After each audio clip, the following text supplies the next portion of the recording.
2009 consolation final at the 2009 CIS Women's Basketball National Championships as Kelsey Hodgson and the Cape Breton Capers taking on the Laval Rouge et Or, playing with the number 6 emblazoned on their shoulders in honor of their injured teammate Elise Jobin. Early on, Marie Lamar feeds Marie-Michelle Genois inside in the big post, finishes off the play. But at the other end, Nicole works at the Capers, finds a seam in the lane and drives to the hoop for 2 more. Back and forth we go in the first quarter, and both teams taking it to the rack as Marjorie Furlan drives, misses. However, Myriam Lamar picks up the rebound, gets it to fall. AUS Player of the Year Kelsey Hodgson then begins to find her groove. She hit 3 3-pointers in the first quarter alone for 15 points in the opening 10 minutes. Laval falling behind by 10 points, but they find Genois again inside. She gets the and 1 to fall. Hodgson, just too much for the Laval Rouge et Or. She finished the game with 25 points and finished the tournament a perfect 20 for 20 from the free throw line. Then off the Karine Bibeau miss, Jalika Kernan goes coast to coast to cap the game for the Capers. They go on to win 67-56 over Laval in the consolation final.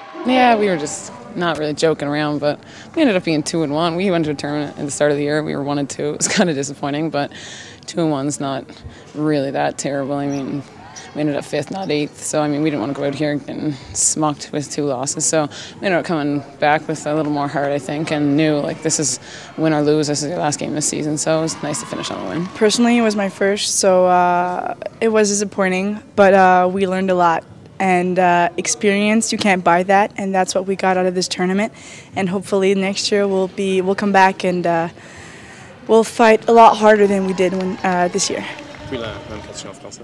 D'accord, donc étant ma première année, ma première parution aux nationaux, c'est sûr que c'est décevant, mais l'expérience, ça ne s'achète pas, c'est exactement ce qu'on est venu. On a le même groupe de joueuses qui revient l'année prochaine, donc c'est super positif pour nous dans ce sens-là. On était ici quand même, on faisait partie des 8 premières équipes au Canada, puis déjà ça en soi, c'est un bel exploit.